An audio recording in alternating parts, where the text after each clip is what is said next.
خب میگذاریم بر رقابت دیگر دوستان ارجمند بازی دستای ریال مادرید و موناکو. ما این بازی رو به خاطر اون گرفتیم که عین زمان در ریال مادرید یک مرحله مشکل است و همکسبان سوال هم از همینجا پیدا می شود. نو واسه با تمام مشکلاتی که دسته ریال مادرید دارد، سرمربی رفت، جنجال های داخلی، همه دسترسایی که این دسته دارد، اما نگاه نکرده به این در لالیگا دسته مذکور یک امتیاز فرق دارد برای مثال از بارسلونا.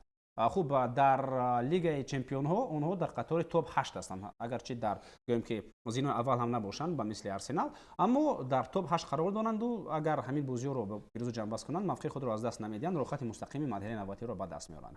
خوب سوال از همینجا پیدا می شود که بازی با موناکو میتواند چنان بازی شود که همین جنجال ها و دسیسه به نتیجه اون تاثیرگذار باشد. همین چیزها مشکلی میارند به همین نتیجه بازی. من اینجا دو چیز رو میخوام اول اشاره کنم. یکم اینکه این ریال مادرید است و لیگ چمپیون ها همیشه فرق کننده است. ریال مادرید چی مشکلی که دارد در لیگ، در جام، در سوپر جام، در هر جای دیگر، در لیگ چمپیون ها این چیز برای ریال مادرید یگان دخل ندارد. وقتی که 11 فوتبال باز ریال مادرید با میدان میآیند و آنها احساس میکنند که در لیگ چمپیون ها بازی کرده ایستادند، همیشه آنها از رقیب میتوانند که چند سرگردان بالاتر بازی کنند. البته بعضی وقت مشکلی های نمیدونم حالتایی که نامعین هستند به این دسته تاثیر خود را میرسانند. برای مثال دکلان رایس میگیرد دو ضربه جریمه‌ای رو یا شاید که بازیگران راضی نیستند به تاکتیکی که سرمربی انتخاب کرده است، این چیزا میتوانند تاثیر خود را رسانند. اما حالا در دسته ریال مادرید دیگر اون مربی نیست که فوتبالبازان اون رو نمیخواهند، یا نمیدونم اینجا دکلان رایس هم در دسته موناکو بازی نمیکند که دو ضربه جریمه‌ای بزند. به هر حال بله موناکو هم میتواند که بازی خوبی خود را امشب نشان بدهد، اما اون اعتراض‌های مخلصان و ناراضگی وینیسیوس و اشک‌های ششقطاری او یا نمیدونم چهره با قواق‌های گرانده شده پرزیدنت باشگاه، این همه تا در سانتیاگو برنابئو امشب خواهند آمد و تمام همه چیز ترک می‌شود، چون که لیگ چمپیون ها است و این دو بازی برای ریال مادرید به نهایت مهم است. این دسته اگر به طور مستقیم به دور دیگر نرود، پس خیلی مشکل می شود برای آنها در مرحله گزارشی بازی کردن، چون دو بازی دیگر زیاتی خواهند. بله در این شب روزهایی که این قدر دشواری است، در 4 روز آنها 2 جایزه را از دست دادند. باز در ادامه اگر این حالت پیش بیاد، فکر میکنم مشکلی به نهایت جدی می شود و شاید هم پرزیدنت، هم یک قطار بازیگران، هم اربلا، هم یک جو دست جمعان ترک ریال کنند. من فکر میکنم در همین بازی دقیقاً یگان خیلی پرابلم، یگان خیلی مشکل نمیشود، زیرا که وابسته به اینکه ریال مادرید مشکل دارد، موناکو وضعیتش از آن مشکل تر است. ببینید دسته چگونه در یک مدت کوتاه از زینه یکم به زینه نهم فرآمد و آن کریزیسی که در صفی دسته موناکو وجود دارد این بدتر از ریال مادرید است، ولی که ریال مادرید دسته نامدار است، استاتوس خود را دارد و مشکلات های دسته خود البته نظرناگیرتر در خصوص به این دسته توپ میمانند و ریال با وجود کلی مشکلات خیش میتواند با کلی احترام به موناکو این دسته ای که دستپرورانی بسیار بزرگ رو به فوتبال جهانی تقدیم میکند، من فکر میکنم که ریال مادرید میتواند به هر حال در زمین خودی مقابل دسته ای که مشکلاتی بیشتر دارد. واقعا موناکو وضعیتش خوب نیست و ریال مادرید اگر که به گفت نامدی از زمین چیزی استفاده نبرد دیگر، نه همون گیره و ناله و نه نسترین ویرانی و تبلیغ خیره ویرانی رئیس باشگاه دیگه کمک کردن نمیتواند. باید که ریال مادرید زیدی هم دستای یارادور زخمی باید که از فرصت استفاده برد. اینجا هم امکانیت برای خودی اربلا هم هست. این سرمربی باید اثبات کند که او رو همین طرف تصادفاً برای ریال مادرید نآوردند. اما بازی با موناکو برای این دسته میتواند چون این یک بازی این میتواند یک زمینه خوب باشد. نه این میتواند یک زمینه خوب باشد برای انتخاب یک هیئت درکاری برای سرمربی، چگونه که بازی با لوانت بود. بله اونجا البته بازی اول رو اگر ما به خاطر بیاریم مخلصان ریال مادرید گریه رو سر میکنن، بازی با البسته در جام اسپانیا که آنها شکست خوردن و متاسفانه برای این دسته و مخلصان این دسته. اما بازی با لوانت الکی نشان داد که نوبسته از اعتراض مخلصان کم کم میشود کارهای رو دید از کاری اربلا و این بازی هم همین طور شد. بازی بعدی که جدی‌تر میشوند کارهای سایسته برای اربلا یک مرحله سنجشی سخت پیش بیاد. ولی ما به خاطر میاریم همون موسمی رو که زینedین زیدان رو در میانه موسم بعد از ناکامی‌های رافائل بنیتس آوردند و سرمربی موندند.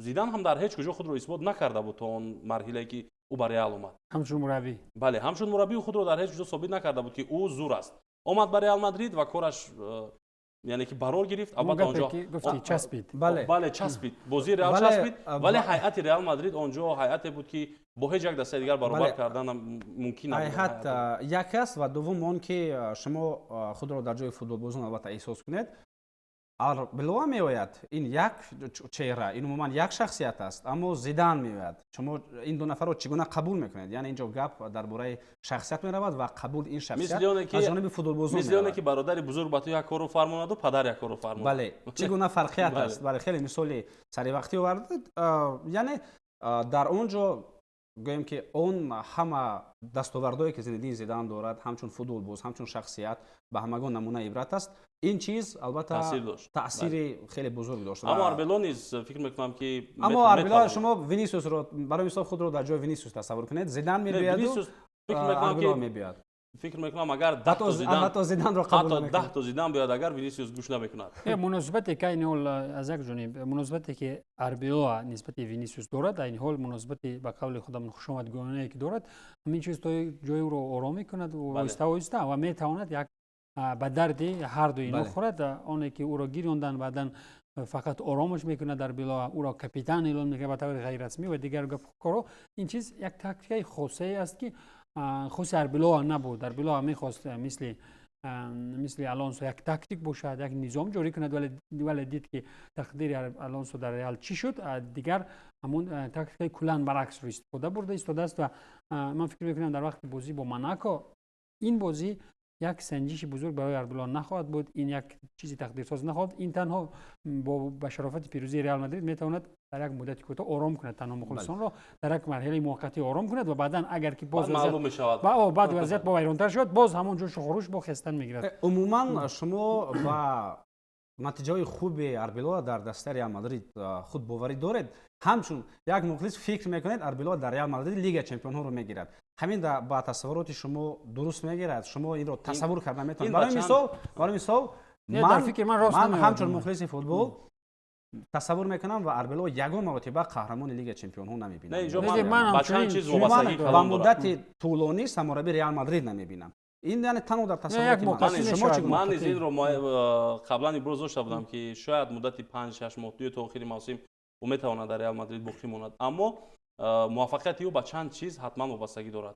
یکم اینکه رئال مادرید مثل گذشته در ترانسفرها خیلی فعال شود و دو دفاعگر رو بیاره که مثلا مثل دفاعگران آرسنال گابریل و سالیبا یک جفتی بسیار قوی رو در خط دفاع تشکیل بدن با اسنسیو و نمیدونم با رودیگر که امروزها یک بازی خوب بازی کنه 10 بازی دیگر جزیر میکنه اما رو با چنین دفاعگران موفق شدن خیلی مشکل است. با مناسبت حمله‌آوران چی؟ بله از طرف دیگر این هم خیلی بد است که مباپه خود رو در جای سرمربی بعضی وقت میگذارد. وینیسیوس یاوری سرمربی وینیسیوس اول زوری میکند اگر گپش نگذاشت بعدا گریه میکند. بله اول زوری میکند بعد نشد گریه میکند و با این گونه فوتبال بازان کار برای سرمربی خیلی مشکل است. خلاص که من اصلا شخصا اینو میدونم من در فکرم یگان خیلی توپ خورده نمیتونه. نه والا این مرحله است که رئال میتونه در لیگ چمپیونان نه در لیگ چمپیونان کلا لیگ در چمپیونات اسپانیا مشکل است با اون قدر. بله با این بارسلونا که با بارسلونا که این شب روز هست خیلی بله نو بس از این با زمان با روبرتو دی ماتئو هم هیچ کس باور نداشت اما او چلسی رو اما چلسی هیئتی بسیار خوب داشت مثل دروگبا برای فوتبال بازی که پروفسیونال است یعنی بازیگر کسبی است. نه مباپه هم خوب است که خیلی فوتبال بازان هم در رئال مادرید خوب است. از جهت خصلت و از جهت رفتار عموما خوب نیستن این فوتبال بازان. نه از جهت رفتار رو درست خوب نیست. این خیلی تاثیر کلان می‌رسونه. بله و برای همین هم یکی از اسباب‌های ناکامی آربلو در دسته رئال مادرید میتواند همین فوتبال بازان شود.